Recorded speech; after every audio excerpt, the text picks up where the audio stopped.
Me da mucho gusto estar con ustedes en esta mañana. Hace muchos años, le contaba al pastor Raúl, prediqué, pero no en esta iglesia, esta es nueva, en la antigua que continúa todavía vigente. Y pues desde entonces, pues ya Raúl no me volvió a invitar. Por eso me pregunto, pues, ¿por qué no he venido? ¿Por qué no me invitan? No por caer con paracaídas, ¿verdad? Pero es un gusto, de veras, hemos estado muy ocupados, siempre les hemos bendecido y orado desde distancia. Y pues es una bendición poder que ustedes tengan un pastor y la esposa que él tiene con sus 50 años de casados. ¡Qué barbaridad! Ella merece un monumento, ¿verdad? Principalmente. Pero ver una pareja como ellos son un ejemplo para nosotros, que sí se puede. En México decimos, sí se puede. No sé aquí si digan lo mismo. Algunos dicen, no. Pero sí se puede siempre y cuando tengamos a Jesús caminando en nuestro corazón, guiándonos a toda la luz y a toda la verdad que existe solamente en su vida. Muy bien, en esta mañana creo que es muy importante que todos ustedes y los que nos escuchan a través de estas conferencias sepan que hemos llegado a un lugar en la historia culminante como jamás en la historia la iglesia había llegado. Nunca había habido una confusión tan grande por la tecnología que existe, que es a favor y también es en contra, como todas las cosas se usan para bien o para mal.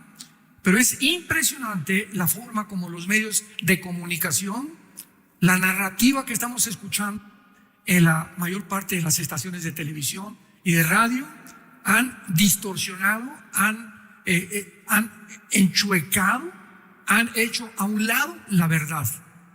Dice la primera carta de Juan capítulo 4, ellos son del mundo y hablan del mundo. El que es del mundo, el mundo los oye. En esto distinguimos el espíritu de verdad y el espíritu de error. Entonces es el momento, cristiano que me escuchas, cristiana que nos escuchas, que tú ya sepas claramente de qué lado estás. No hay más que dos lados, el bien o el mal. No hay más que dos lados hablando políticamente, el globalismo o el antiglobalismo. Si en la Biblia hace 2000 años, en el libro del Apocalipsis, se determinó, se describió claramente cómo iba el mundo a terminar, es lógico que el camino que actualmente el globalismo o la política está llevando es para que se cumplan las escrituras a donde el mundo va a llegar. Y la Biblia escribió que el final de la historia se levantaría un hombre que uniría a 5 naciones de Europa, a 5 del Medio Oriente, Daniel capítulo 7 y Daniel capítulo 8, para formar un G10. Y de esta unión de naciones que pertenecieron al antiguo imperio romano, surgiría un cuerno pequeño que la Biblia le llama la bestia, el hijo del pecado o el anticristo. Ante nuestros ojos, todos los protagonistas que la Biblia describió por primera vez en menos de 2 o 3 años ya están delante de nuestros ojos, unidos para formar esta alianza global. Y quiero comentarles a ustedes, describirles a ustedes la verdad de lo que está pasando y no lo que están oyendo en la televisión. Un caso muy real. Hace 3 días, en la Casa Blanca se une el presidente de Ucrania, Zelensky, que por cierto es judío antijudío, porque no todos los judíos aman a Israel, así como no todos los ticos aman a Costa Rica, ni todos los mexicanos por su comportamiento no son patriotas. Es a lo que me refiero. El patriotismo está debilitándose. Y por otro lado, el presidente con el vicepresidente J. Vance, y tuvieron una discusión tan acalorada que hoy en la mañana escuché que comparan al presidente Trump con el Kremlin o como asociado del presidente de Rusia. O sea, si todos los medios de comunicación en el mundo en un 90% apoyan el globalismo, el único antiglobalista que existe en el mundo ahorita es el presidente Trump, el presidente Milei de Argentina, el de Hungría Orbán, el presidente de El Salvador Bukele, y son contados con los dedos de la mano las personas, los políticos que van en contra de esta agenda satánica. ¿Qué es lo que ha sucedido para que ustedes entiendan. Muy bien, vamos a definir la perspectiva correcta. En 1945 gana la Segunda Guerra Mundial Rusia, que por cierto, y es paradójicamente, la Unión Soviética o comunistas, se junta con Inglaterra, con Winston Churchill, con Canadá y con Estados Unidos para pelear contra los nazis, contra el fascismo italiano y contra los japoneses. Muy bien, todo el mundo sabe esto. Termina la guerra en 1945 y gana la guerra los aliados, Estados Unidos, Canadá, Inglaterra y Rusia. La Rusia comunista. Termina la guerra y Winston Churchill, con el presidente de Estados Unidos, disciernen que José Stalin, que era el jefe en aquel tiempo de la Unión Soviética, no se había quedado con las manos cruzadas después de ganarle a los nazis, sino que ahora quería imponer otra ideología en Europa llamada el nazismo. Entonces, en 1947-48 se forma un ejército que se llama la Organización del Tratado del Atlántico del Norte, o la OTAN, que es el ejército de Europa formado para impedir que el comunismo avanzara más sobre Europa. En los 50s, la Unión Soviética, un poco enojada, obligan a las naciones del occidente, Estados Unidos, Inglaterra, Canadá, firmar un pacto que se llamó el Pacto de Varsovia, donde se determinaba que la OTAN o el ejército de Europa no iba a avanzar más lejos de las naciones que ya estaban como miembros de esta organización. Explico. El artículo 5 de la OTAN dice lo siguiente: cualquier nación que ataque a Bulgaria, Polonia, España, Italia, miembros de la OTAN, Turquía, que también continúa en la OTAN, pero bíblicamente se tiene que salir, cualquier nación que ataque a cualquier miembro de la OTAN, todas las naciones de Europa van a defenderla. Pero Ucrania no pertenecía a la OTAN. Muy bien. Termina la caída del comunismo, 1991, con el finiquito de la Guerra Fría también, y Estados Unidos y las naciones de Occidente pues se alegran. El único enemigo que teníamos era el comunismo. Ahora todas las naciones van a ser democráticas, el capitalismo va a avanzar en el mundo, y de una manera completamente equivocada, con una percepción limitada hacia el futuro, creyeron que ya se había acabado la historia, que de aquí en adelante, en el siglo XXI en el cual nos encontramos, el mundo iba a avanzar y a triunfar política, económica y militarmente. Pero en el año 2000, en el siglo XXI, surge en Rusia un hombre llamado Vladimir Putin, con el sueño de volver a reagrupar a la Unión Soviética cuando cayó en 1991. Muy bien, cuando cayó el comunismo o la Unión Soviética, perdió el 30% de su territorio. El 30% de las naciones que querían competir en el siglo pasado con Estados Unidos se separaron de la Unión Soviética. Kirguistán, Kurkistán, Afganistán, Afganistán y todas estas naciones que se encuentran actualmente o repúblicas al sur de la Rusia actual. Este era el sueño de Putin. Vamos a comenzar a reunir estas naciones y que vuelva a resucitar la Unión Soviética. Entonces llega a la presidencia de Estados Unidos un hombre llamado Joe Biden, que no fue más que un títere del expresidente Barack Obama, que es el que ha dirigido, desgraciadamente, la política externa, ¿verdad?, de los Estados Unidos. Y Biden le dice a la OTAN: no nos vamos a quedar con los brazos cruzados. ¿Para qué el Pacto de Varsovia? Vamos a continuar conquistando Europa y vamos a seguir avanzando a Lituania, Estonia, Dinamarca, Noruega y las naciones que se encontraban fuera de la OTAN. Y entonces Putin descubre el plan de que Biden, junto con el ejército de Europa, quieren continuar absorbiendo naciones, inclusive Ucrania. ¿Cuál es el problema? Que derramó la guerra entre Ucrania y Rusia. Muy bien, Putin está viendo, se acercan a Ucrania. Si ellos logran, Estados Unidos, unido con la OTAN, ponerme misiles nucleares apuntando a Moscú, Rusia se acabó. Fue exactamente lo mismo que pasó en los 60s, en el siglo XX, cuando el presidente John Kennedy vio que se acercaba Nikita Khrushchev, el ministro de Rusia, y colocó misiles nucleares apuntando a Estados Unidos. En los 70s, ¿verdad?, comenzaron a descubrir todos los satélites que había y todas las cosas de la comunicación satelital, que fue algo moderno, y el presidente Kennedy, adelantándose, le mandó un recado a Nikita Khrushchev: o sacan los misiles de Cuba o entramos a una tercera guerra mundial. Desde 1961-62, damas y caballeros, santos de Dios, el mundo nunca había estado vuelto a amenazar a una tercera guerra mundial como lo estamos actualmente en el mes de marzo del año 2025. Desde 1962, porque ha repetido exactamente lo mismo. Se acercan entonces a Ucrania y Putin responde y dice: Ucrania no la puede tomar Estados Unidos ni la OTAN, porque si la toman y ponen misiles nucleares apuntándome a Moscú, en menos de 15 minutos tarda un misil de Ucrania para destruir Moscú y acabar con Rusia.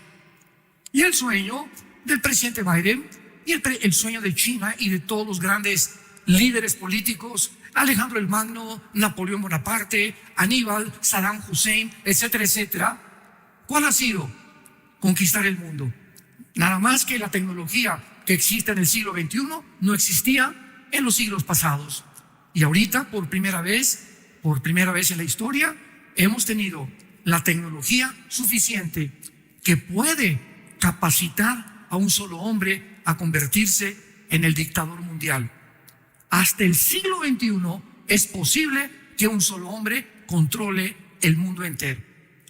Entonces manda Putin 150,000 soldados a rodear Ucrania como una advertencia a la OTAN y a Estados Unidos: no se acerquen porque vamos a entrar a una guerra. El presidente Biden mandaba $1 millón a la semana a Zelensky. Mandaron billones de dólares en armamento. Alemania los convencieron, porque Europa en aquel tiempo, todavía hace algunos meses, creía que Estados Unidos iba a apoyar un golpe contra Rusia, y entonces Europa podría tener un papel preponderante o una supremacía también, igual que Estados Unidos. Entonces resulta que comienza un conflicto en el mundo por una guerra de quién se come el pastel, quién va a gobernar el mundo. Por un lado Rusia, defendiéndose que no se acerquen a su territorio. Por otro lado Estados Unidos, tratando de acercarse al territorio de Rusia. Y Europa en medio, entre Rusia y entre Estados Unidos, como el pollito, piu, piu, piu, debajo de qué alas me voy a meter, con quién me va a proteger. Pero cuando se dan cuenta que las sanciones económicas contra Putin impuestas por el presidente Biden no funcionaron, Europa se comienza a arrugar y comienzan a descubrir que, a pesar de que Europa depende del 80% del gas y del petróleo de Rusia por el viaducto o acueducto que llega desde Rusia hasta Alemania, no podían los europeos más que someterse a Putin y en Rusia. ¿Qué es lo que hace Putin? Entra a Ucrania y dice: me adelanto a ustedes y no quiero que entren a ustedes a Ucrania.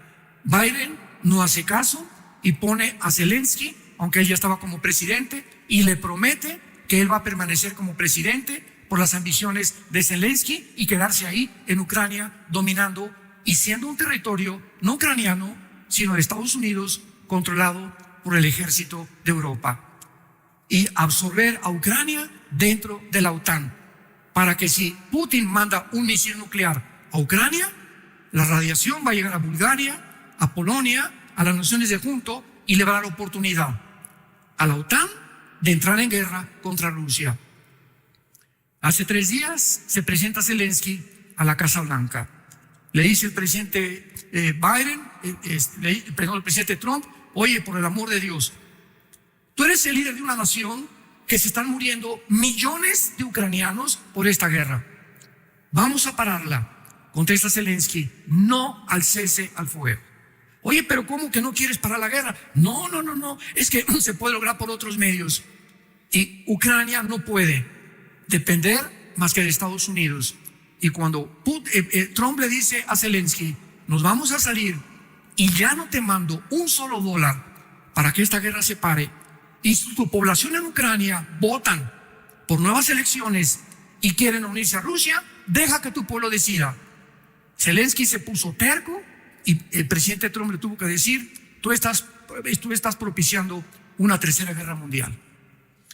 Esto ha desatado una serie de narrativas, como ustedes no se imaginan, de la cadena CNN, que es completamente globalista, y otros medios de comunicación, tratando de culpar que es un dictador Trump, que Estados Unidos se ha vuelto una dictadura mundial, que quieren el canal de Panamá, que quieren Groenlandia, que quieren esto, que quieren el otro. Todas son mentiras. Y tú lo que hablas es lo que oíste hoy en la mañana. Tú como ves el mundo es como lo ves en la televisión. Y los cristianos no estamos para oír la voz de Satanás, porque él es el padre de mentira y él tiene el control, 1 Juan 5:19, del mundo entero. Entonces es Satanás el que está manejando toda esta narrativa, toda esta maquinaria, con el propósito de pavimentar el camino al anticristo. Y con esto, como una introducción, quiero mencionarles a ustedes, y vamos a comenzar en esta mañana con algunas señales que ustedes necesitan escuchar, que nos encontramos al borde de una guerra mundial, al borde de que Cristo venga por nosotros. Ya nos vamos. Adiós. Es el tiempo de tomar a Dios en serio. Es el tiempo de ser santos en toda nuestra manera de vivir. Es el tiempo en que tu esposa debe ser la reina de tu casa y no solamente un instrumento para usarlo, y que la respetes, la consideres y seas un caballero con ella, si quieres que Dios escuche tus oraciones. Es el tiempo que como padre les des el ejemplo a tus hijos, porque nuestros hijos ven lo que hacemos todos los días, y que cuando muramos nuestros hijos puedan decir, mi padre era un hombre de Dios y nunca fue un hipócrita, amó a mi madre fue una mujer de Dios, cómo amaba y respetaba a mi padre. Y no dejarles, pues vamos, 1 millón de herencia o casas. ¿Qué importa lo que les puedas dejar? Si dejamos una herencia material a nuestros hijos sin el propósito ni tampoco la seguridad que conocen a Cristo, no vas a garantizarles nada. Pero podemos morir completamente pobres, y si ellos tienen a Cristo, tienen garantizado el futuro para toda la eternidad.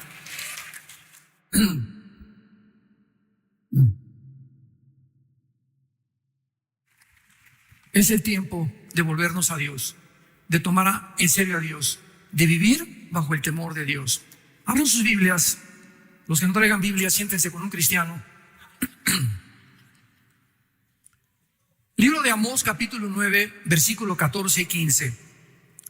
Si alguien me preguntara en esta mañana, ¿cuál es la principal evidencia? Porque esta pregunta nos las hacen continuamente, de que nos encontramos realmente en la última generación, de que realmente nos encontramos en las finales profecías de la iglesia, porque la escatología de la iglesia es diferente a la escatología de Israel.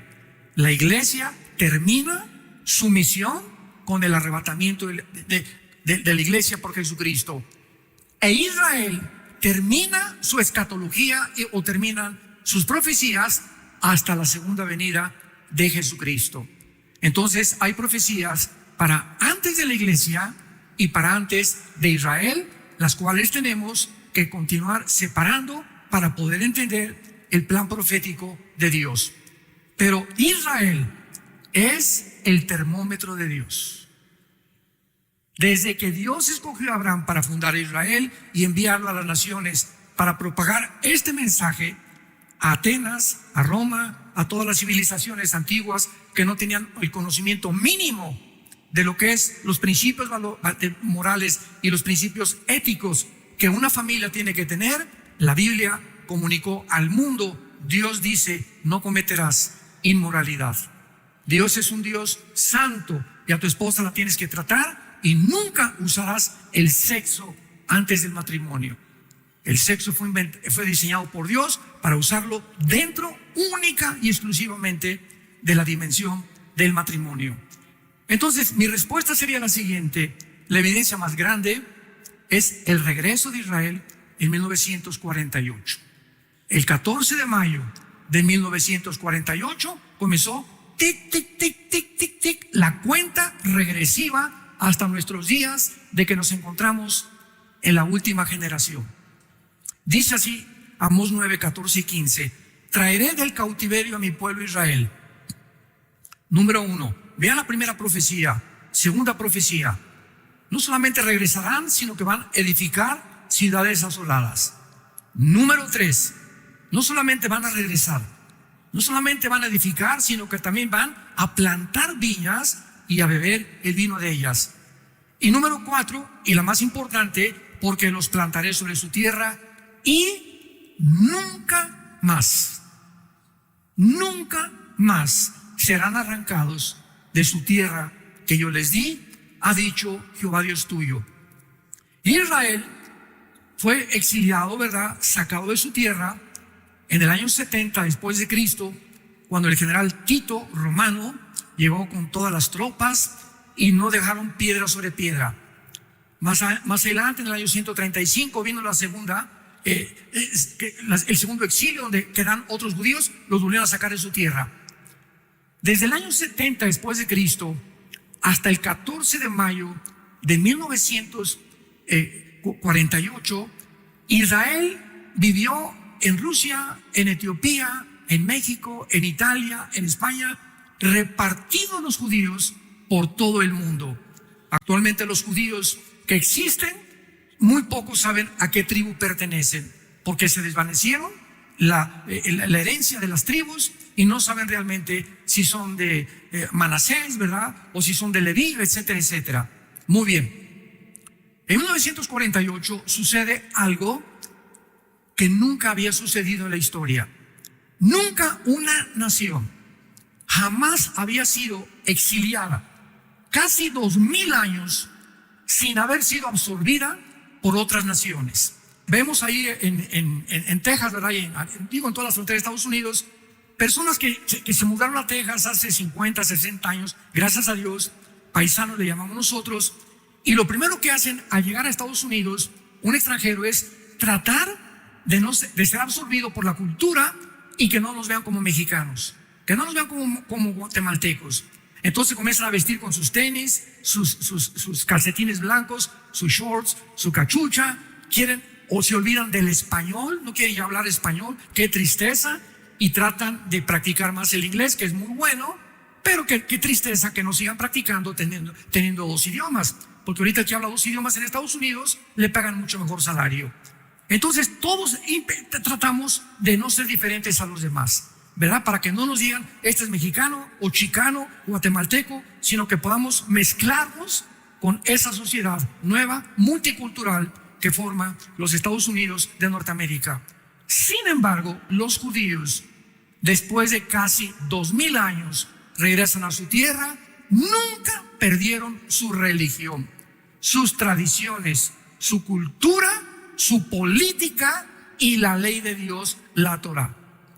Regresan a Israel y nombran a David Ben Gurión, y dice la Biblia: traeré del cautiverio a mi pueblo Israel. Si tú tienes la Biblia, junto al versículo 14 apunta 1948. Ahí en tu Biblia, para que a tu maestro en la escuela le muestres que hay profecías en la Biblia históricas que se han cumplido.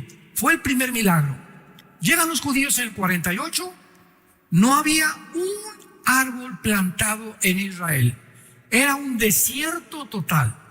Y en menos de 3 años, 1950-51, en la obra de la ingeniería hidráulica más portentosa de todo el siglo XX, los judíos plantan 6 millones de olivos. Ahorita hay más de 10 millones de árboles plantados en Israel. Se cumple la segunda profecía. Y la última profecía: los plantaré sobre su tierra, dice Dios, y cuando lleguen, nadie los vuelve a sacar. En 1958, el 14 de mayo, el 15 de mayo, un día después de que llevaron los judíos como un estado soberano e independiente, los atacan 4 naciones árabes, y de una forma milagrosa, porque llegaban del exilio, casi no tenían armas más que armas bastante usadas de la Primera y Segunda Guerra Mundial. Nadie lo entiende todavía hasta este momento cómo sobrevivieron el primer ataque. Segunda vez, 1956, la guerra del Canal de Suez. El presidente Nasser de Egipto trata de volver a sacarlos a los judíos y vuelven a sobrevivir milagrosamente. 1967, junio del 1 al 6 del 67, 5 naciones árabes, dirigidas otra vez por Egipto. Dice el presidente Abdel Nasser: extirpemos a estas ratas y echémoslas al mar Mediterráneo.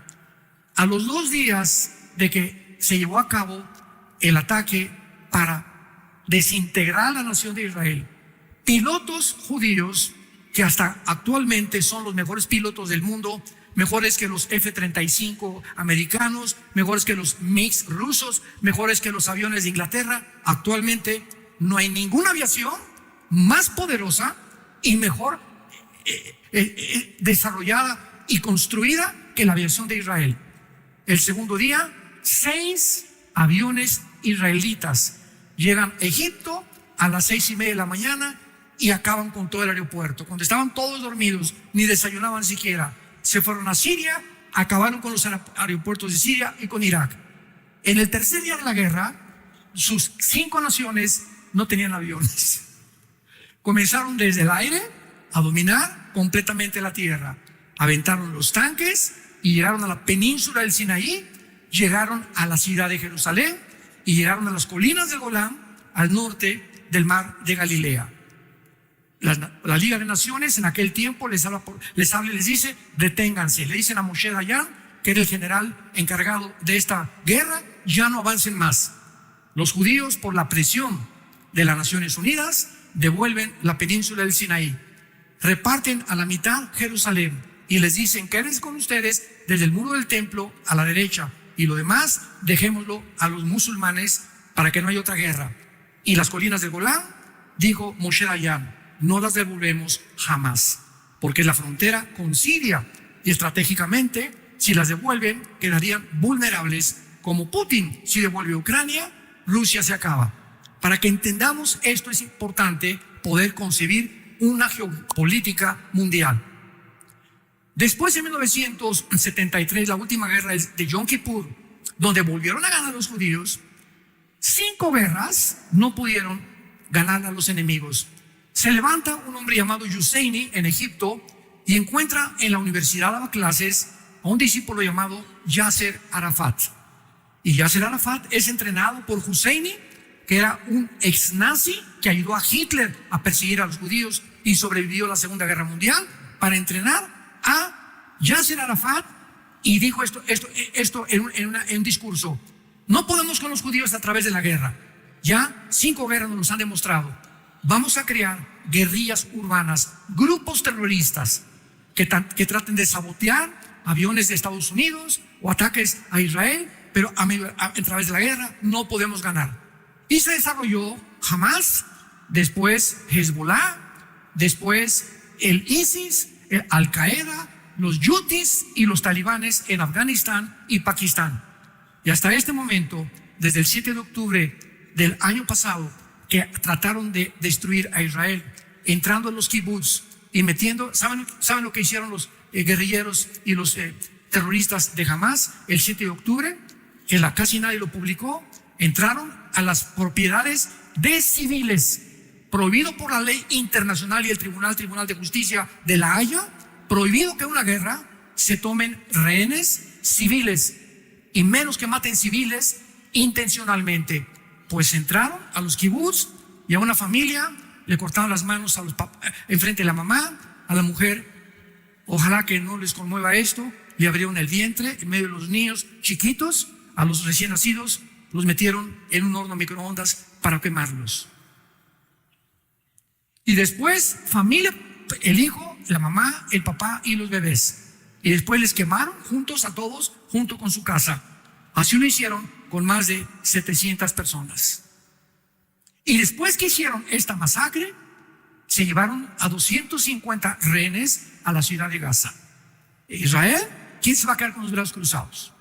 ¿Qué gobierno no va a tratar de defender a sus ciudadanos con una invasión genocida como lo que hicieron el grupo terrorista de Hamas? Pero entonces Israel comienza a entrar a Gaza y viene el ataque de las Naciones Unidas, del Foro Económico Mundial, del globalismo. Están matando civiles. Oye, por el amor de Dios, nunca en la historia, en una guerra, había existido que tu enemigo se vistiera de civil.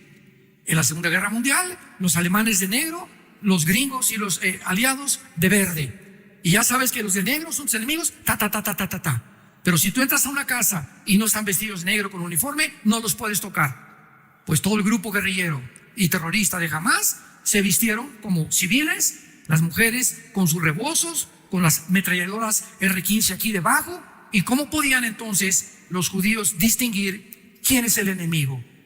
Una guerra completamente injusta. Tenían que morir civiles porque Hamas se escondió en las escuelas, debajo de los hospitales, debajo de las familias que tenían niños pequeños, las bombas para mandarlas en contra de Israel. Entonces, esto ha sido algo que ha conmovido al mundo y lo hemos visto en los medios de comunicación. Llegaron inclusive a condenar a Israel de genocidio, que ya fue la barbaridad dentro del sistema político que existe en el mundo, lo más grave, que demuestra una psicopatía total de los gobiernos que estamos actualmente viviendo. Muy bien, vemos entonces en primer lugar que Israel hasta ahorita vive. Israel ha sobrevivido y van a seguir atacándolo y van a seguir tratando de agredirlo, pero ¿qué dice la Biblia? Nadie los podrá sacar de su tierra.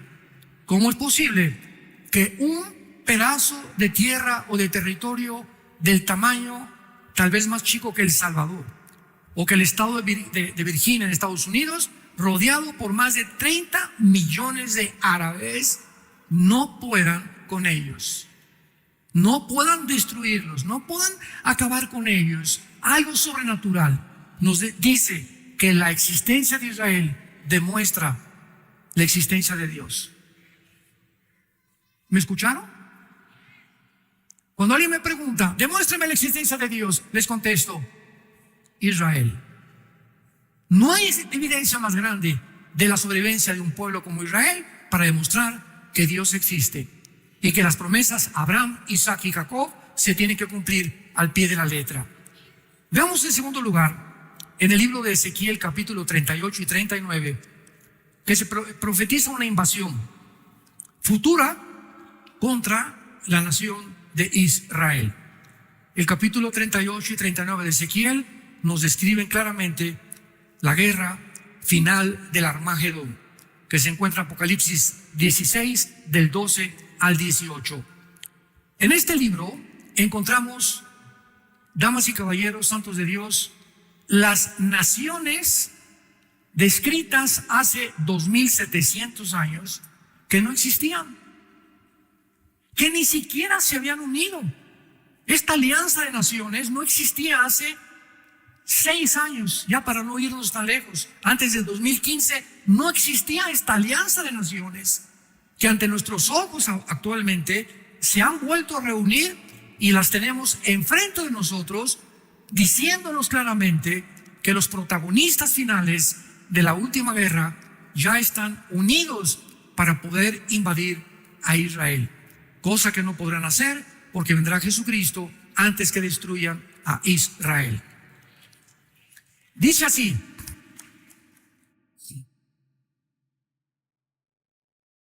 aquí se describe en el versículo 5 y 6 algunas naciones. En primer lugar, a Persia. Pongan mucha atención ahora. Cuando la Biblia describe una nación en el Antiguo Testamento, tenemos que buscar en los anales en los registros bíblicos,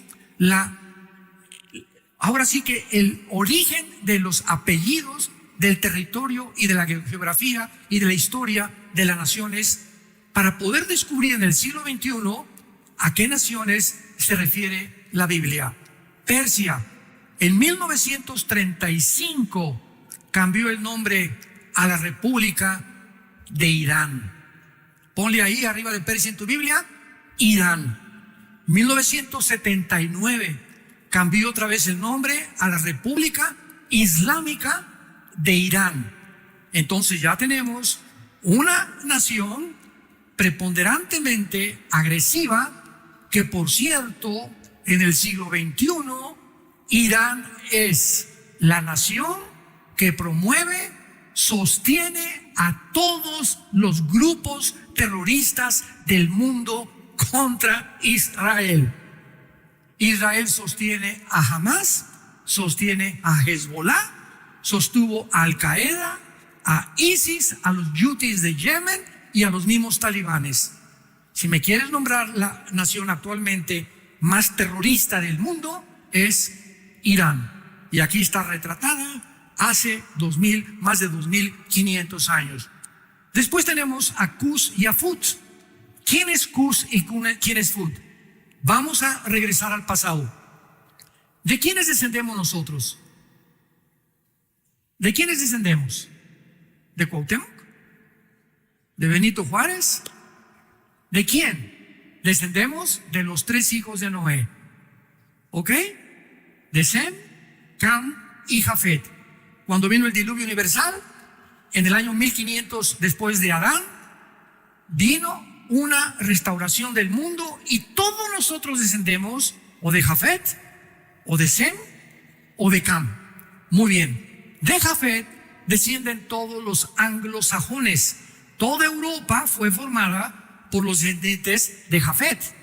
De Sem son los semitas, tanto árabes como judíos y orientales del Asia Central son semitas. Y de Cam, todo el continente africano. Entonces, cuando encontramos en la Biblia Cus y Fut, tenemos que regresar a Génesis capítulo 10, donde se describen las 70 naciones que se formaron después de la Torre de Babel. Y encontramos que Cus y Fut descienden de Cam o fueron hijos de Cam. En otras palabras, son actualmente las naciones de Sudán, de Etiopía y de Libia, que forman las naciones africanas al norte del continente africano con frontera con Europa. Entonces, apúntale en tu Biblia. Ya tenemos a Persia, ya tenemos a Sudán, ya tenemos a Etiopía y ya tenemos a Libia. Y todas estas naciones son musulmanas. Todas estas naciones son musulmanas. Luego tenemos a Gomer, que es posiblemente Alemania, y a Togarma, que es Turquía. Turquía, desde que el presidente Erdogan tomó posesión de esta nación, se convirtió en enemigo de Israel. Erdogan dijo: yo quiero ser el líder del Islam en el Medio Oriente.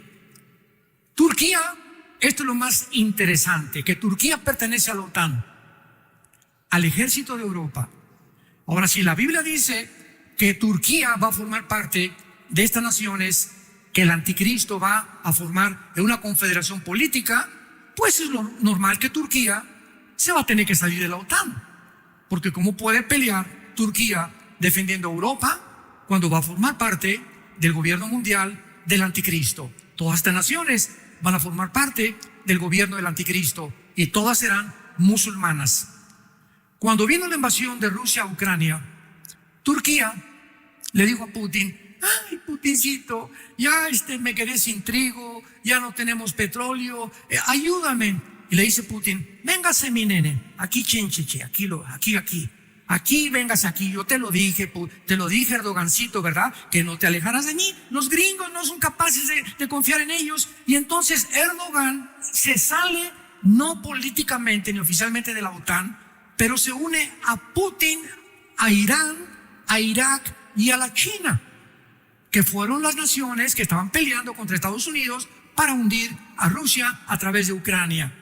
Entonces, de alguna forma tremenda, la Unión Europea se queda así y le vuelve a recordar: oye, ¿qué camiseta traes? ¿Del América o de las Chivas? ¿Eres del Real Madrid o eres del Barcelona? Pero tú no puedes decir aquí Real Madrid y Barcelona. La camiseta tiene que ser completamente sólida. ¿Eres o no eres? Y Putin no, Erdogan no les contesta a la Unión Europea.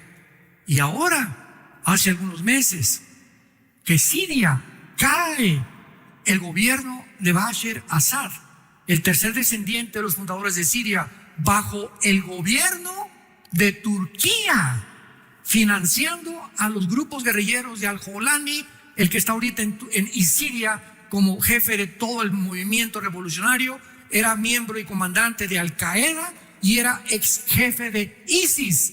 Se junta con los rebeldes del gobierno de Assad y toman el gobierno de Siria de una forma milagrosa, extraordinaria, impresionante, que ningún politólogo, ningún escatólogo, ningún teólogo, antropólogo, nadie podíamos imaginarnos que pudiera Siria separarse de Irán y de Libia y de Irak, porque Rusia tiene en Siria la única base naval en el Mediterráneo. Entonces, yo lo prediqué muchas veces, es que es imposible que Siria caiga en manos de otras personas porque va a intervenir Rusia. Y la nación más estratégica de Rusia en el Medio Oriente es Siria, porque Putin nunca va a permitir que la base naval le sea ocupada por otras naciones. Pues eso sucedió. Y llegaron los rebeldes, se fue Assad, por cierto, a Rusia, y salieron, y salió Libia, y vimos cómo se retiran todas esas naciones que financiaban a Hamas, que financiaban al grupo terrorista de Hezbollah, e Israel vuelve otra vez, boom, a resurgir como una plantita dando fruto. Y ahora sí, ¿verdad? Hemos acabado casi con todos los líderes de Hamas y con todos los de Hezbollah, y le avisan a Jolani, que ocupa actualmente Siria, con los rebeldes sirios, con algunos kurdos también, controlados por Turquía y por Qatar: no se metan con nosotros. Los vamos a dejar ahí en Siria, pero no se metan con nosotros, porque ya vieron lo que le pasó a Irán y lo que le pasó a Libia y lo que pasó a Rusia. Israel, nadie puede contra nosotros. Jolani le dijo a Netanyahu: no me voy a meter contigo, me voy a persignar, ¿verdad? Y te lo prometo, Jesucito mío, que no te vamos a invadir. Sin embargo, sabemos que dentro del Islam no hay verdad, que tienen que mentir forzosamente.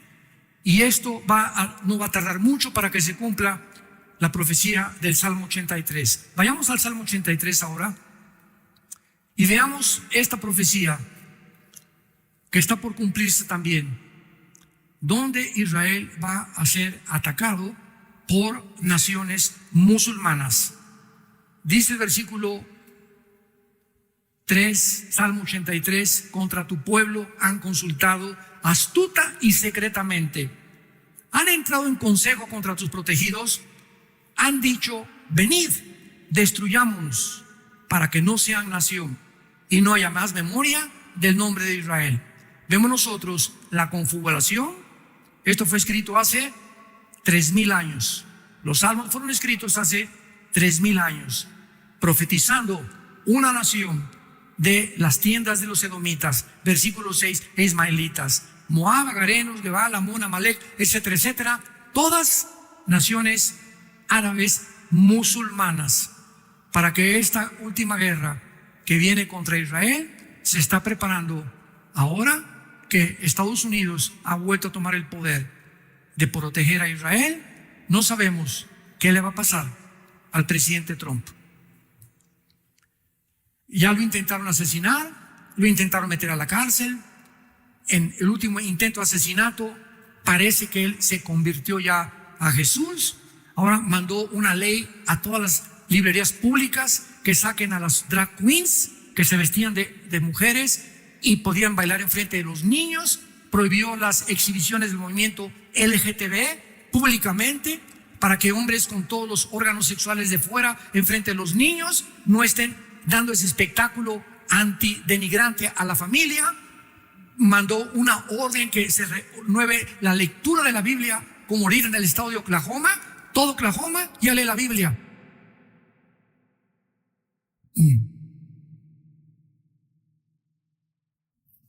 Pero vean ustedes el mundo. Ay, pero nos mandó 25% de aranceles. ¿Qué nos va a pasar en México? ¿Qué va a pasar en Canadá? Comienza el mundo a preocuparse por los intereses económicos sin darnos cuenta que son los intereses morales los que destruyen una nación. Increíble. Yo me encuentro personas que me han invitado a noticieros de televisión. Oiga, pero ¿qué le piensan los aranceles? ¿Qué piensan ustedes que ahora ya no va a haber movimientos de LGTB? Que ya va a estar prohibida que a un niño de 12 años lo castren y lo vuelvan una mujer. O una operación de transgénero que comenzaron a hacer oficialmente. ¿Qué piensan ustedes que ya se prohibió? Que la Unión Europea y la ONU había programado para este año la pedofilia. Iban a autorizar la pedofilia. Increíble. Que un hombre pueda meterse con un niño y violar a un niño porque siente amor por un niño. Si siente por una mujer o por otro del mismo sexo, porque por un niño. ¿Cómo es posible que llegamos a tal grado de degradación? ¿Cómo el mundo está en una psicopatía y en una psicosis impresionante? Y preocupándose todos por los mugrosos aranceles, el daño económico que vas a tener sin darnos cuenta que cuando estaba el presidente Biden estaba el mundo descomponiéndose. Obligó lo de la vacunación, $100 al que se vacune, etcétera, etcétera, y que desfilen los gays, y la Casa Blanca la pintaron con los colores gays, etcétera, etcétera, y dio un movimiento para apoyar con más de $800 mil millones el movimiento G en África, en Europa y en toda Sudamérica, y promover la ideología de género, que a los niños en las primarias, en todas las escuelas públicas, les enseñen a masturbarse. Que comiencen a entender lo que es el sexo a los 6 años de edad. ¡Qué crimen tan grande! Y qué crueldad. Y qué maldad más grande puede haber en el corazón humano que degradar a los niños menores de edad. No puede haber más grande crimen. Jesús dijo: el que toque a un niño, más vale que se le amarre una piedra en el cuello y que se vaya al océano.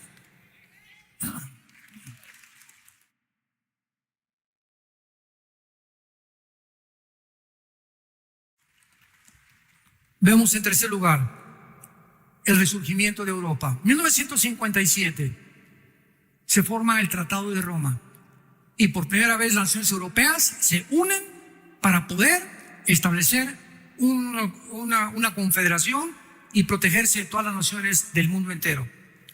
En el libro de Daniel, no voy a leerlo todo, capítulo 2, el rey Nabucodonosor tuvo una visión de una estatua gigantesca.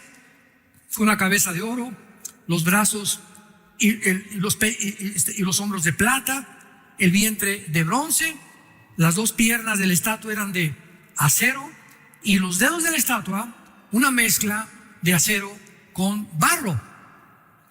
Esto lo hizo Dios a propósito. Él puso ese sueño para que Nabucodonosor, después de hacer a un lado a los magos y a los chamanes y a los astrólogos que no lo pudieron interpretar, viene Daniel y le interpreta el sueño a Nabucodonosor.